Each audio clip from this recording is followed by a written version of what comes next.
ठीक है। फिर सवाल किया जा सकता है कि ओवरलोड किन सूरत में ट्रिप करता है। आप बताएं सर, ओवर करंट पे ट्रिप करता है, नॉर्मल हालत में नहीं करता। अगर नॉर्मल हालत में करंट ट्रिप करना शुरू कर दे, यानी फ्रिज 1 एम्पेयर लेता है, 1 एम्पेयर करंट गुजर रहा है, फिर यह ट्रिप कर रहा है, इसका मतलब है इसकी बाई मेटल स्ट्रिप कमजोर है। धातु पत्री उस दिन मैंने समझाया था, धातु पत्री कमजोर है, जिसकी वजह से नॉर्मल करंट पर यह ट्रिप करते हैं।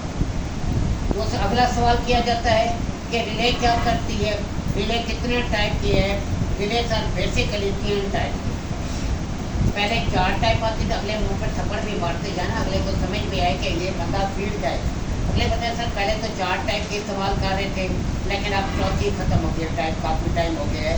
Current megger relay, electronic relay, hard wire relay. Hard wire relay को ख़त्म किए हुए तकरीबन 10 साल से ज़्यादा टाइम हो गया। तीसरी potential relay, current megger relay, electronic relay और पोटेंशियल। करंट मैगर रिले क्या करती है।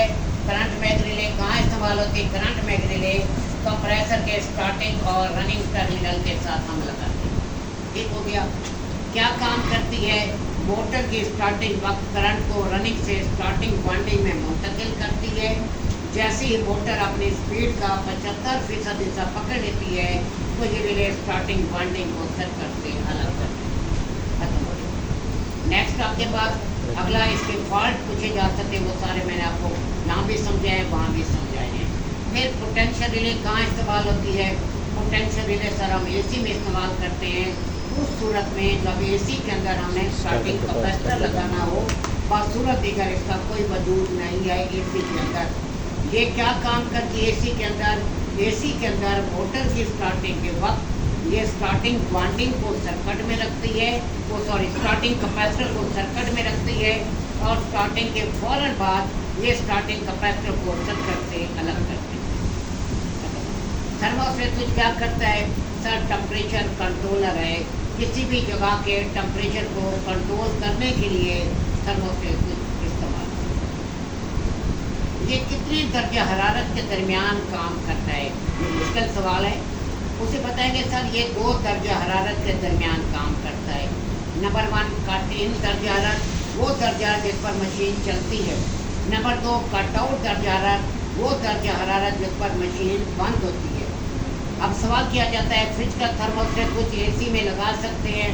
सर वैसे तो लगा सकते हैं, तो लेकिन मकसद ये पूरा नहीं करेगा। अगर फ्रिज का थर्मोस्टेट कुछ AC में लगा देंगे, AC जिस मकसद के लिए लगाया गया है वो मकसद पूरा नहीं होगा, हमारी तो कुल्फी जम जाएगी। क्योंकि इसने तो लो टेम्परेचर में कट ऑफ करना है, और हमें चाहिए कंफर्ट टेम्परेचर जो AC के अंदर हमें मिलेगा, तो AC का थर्मोस्टेट कुछ ही दे सकता है, फ्रिज का थर्मोस्टेट कुछ नहीं दे सकता। इस वजह से एक मशीन को लगाया गया थर्मोस्टेट कुछ, दूसरी मशीन को नहीं लगाया जा सकता, क्योंकि वो अपने फंक्शन को पूरा कर ही नहीं सकता, क्योंकि जिस मकसद के लिए जो चीज़ ली है वो मकसद पूरा नहीं होगा। आप थर्मोस्टेट कुछ AC का फ्रिज में लगा दे, लग जाएगा, उसके भी इलेक्ट्रिकल पॉइंट है, इस भी इलेक्ट्रिकल पॉइंट है, फिर बर्फ का कैसे जमेगी, वो तो हल्के से कोने पे कट ऑफ कर जाएगा, तो वो मकसद पूरा नहीं होंगे। इस वजह से एक मशीन को लगाया गया थर्मोस्टेट कुछ, उस जैसे दूसरी मशीन को तो लगाया जा सकता है। एक फ्रिज का दूसरे फ्रिज में लगा सकते हैं, एक AC का दूसरे AC में लगा सकते हैं। ये लिए गए फ्रिज का वाटर कूलर में लगा दे, वाटर कूलर का AC में लगा दे, ये पॉसिबल है। थर्मोस्टेट स्विच के बैलोज में या कैपिलरी में क्या भरा होता है सर। वॉलेटाइल लिक्विड भरा होता है। वॉलेटाइल लिक्विड क्या है सर। वही गैस है जो यूनिट में चार्ज की गई है, लेकिन लिक्विड फॉर्म के अंदर है। वॉलेटाइल लिक्विड इसके अंदर चार्ज होता है। इसका कंट्रोलिंग पॉइंट कौन सा है थर्मोस्टेट स्विच का। इसका सेंसर है सर। ये सेंसर जो है टेम्परेचर मेंटेन होने पर टेम्परेचर को सेंस करता है और मोटर को बंद कर देता है। फ्रिज में इसका सेंसर कहाँ लगाते हैं, वेपरेटर के आउटलेट पर लगाते हैं। सर अगर मैं इनलेट पर लगा दूँ तो क्या होगा सर। इनलेट पर अगर आप लगाएंगे तो वहाँ का टेम्परेचर सबसे पहले पूरा होगा। थर्मोस्टेट स्विच का सेंसर टेम्परेचर को सेंस करेगा, कंप्रेसर को बंद कर देगा, बाकी फ्रिज में कूलिंग के लिए आएगी। इस वजह से हम इसे वेपरेटर के आउटलेट पर लगाते हैं ताकि कूलिंग जब पूरी हो जाए फिर ये कट जाए। वाटर कूलर में कहाँ लगाते हैं, पानी के टैंक के अंदर।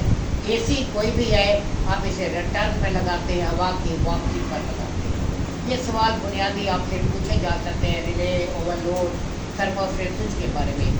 कल हमारे पास नेक्स्ट टॉपिक है लास्ट कैपेसिटर, उसके बाद आप